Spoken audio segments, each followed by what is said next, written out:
Bun venit la o nouă incursiune. Astăzi ne scufundăm un pic în niște extrase dintr-o carte, Întoarcerea către inimă, de Doina Kotfas. Explorăm așadar o călătorie destul de intensă prin iubire în diversele ei forme. Și sursa ne lovește de la început cu o întrebare aproape dezarmantă. Tu unde ești? Adică unde ești în propria ta viață? Misiunea noastră aici e să distilăm esența acestei călătorii interioare. De la o trezire bruscă la o regăsire. Într-adevăr. Și întrebarea asta, tu unde ești, nu plutește așa în aer. Sursa o leagă foarte clar de o criză profundă. Vorbim de un diagnostic grav, de exemplu, sau de o experiență din aceea, la granița dintre viață și moarte. Momentele acelea care, așa cum zice și textul, parcă spulberă ceața densă, ceața rutinei, a iluziilor și te forțează cumva să reevaluezi tot.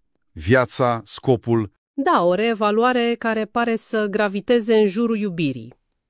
În multe forme. Sursa vorbește de iubire divină, de sine, pentru aproape, chiar și de distorsiuni văd aici. Hai să ne oprim puțin la câteva.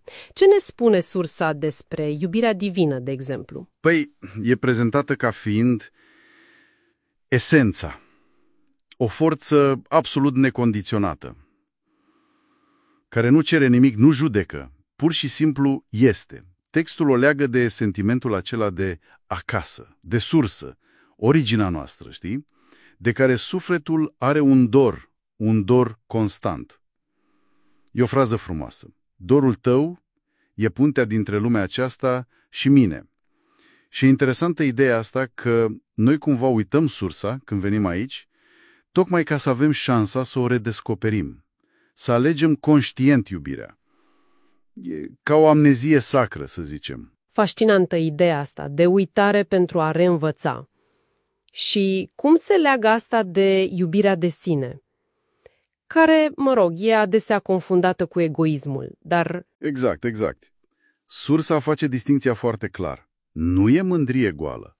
E descrisă mai degrabă ca o acceptare radicală, aș zice. O blândețe față de tine, cu imperfecțiuni. E văzută ca fundația, premisa, știi.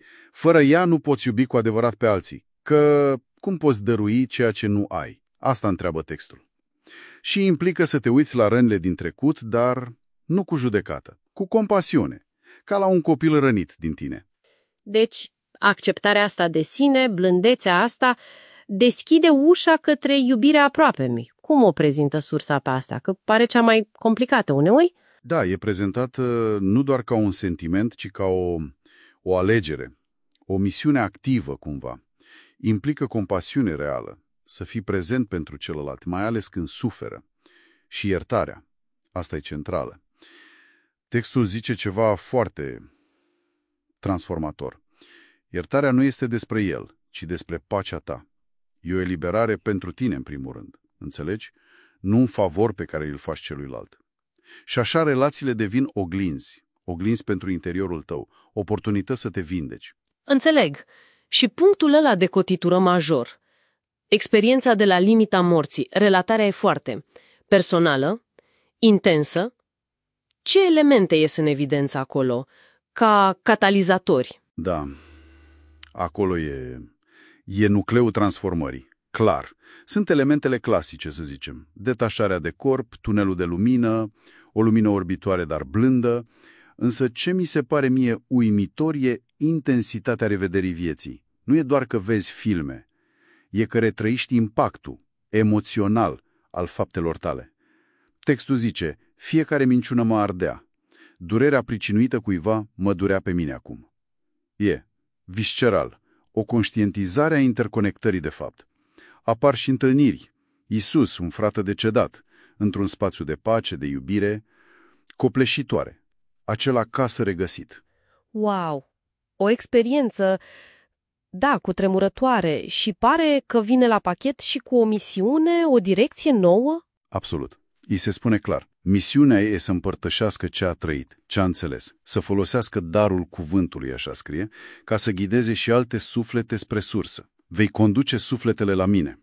Și transformarea e e radicală. De la viața ca luptă, ca supraviețuire, la o viață trăită cu recunoștință, conștient, cu un scop spiritual clar. Foarte, foarte interesant. Deci dacă ar fi să condensăm mesajul central din fragmentele astea, pare că drumul înapoi spre inimă, spre iubirea aia esențială, trece musai prin confruntarea cu umbrele, cu fricile, cu rănile și că experiențele astea limită pot fi un accelerator puternic pentru trezire. Exact. Și că iubirea autentică, în toate formele ei, legătura cu divinul, acceptarea de sine, compasiunea pentru ceilalți, nu e doar destinația, e și vehiculul. Vehiculul în călătoria asta de regăsire. Experiența aceea aproape de moarte e ca o reamintire, una dramatică ce-i drept, a ceea ce textul numește esența noastră. Niște scântei divine. Asta suntem de fapt. Am explorat așadar frânturi dintr-o călătorie spirituală intensă, despre iubire, despre regăsirea sinelui, așa cum reiese din sursa noastră, Cartea Doinei Cotfas. Și poate ca o ultimă notă de reflexie, inspirată din text. Dacă acceptăm ideea asta, că fiecare purtăm o scânteie divină, cum se vede asta în faptele noastre de zi cu zi? Știi? Dincolo de crize mari sau revelații wow, ce înseamnă concret să trăim conștient scânteia asta, așa, în banalul cotidian? O întrebare de lăsat deschisă, poate.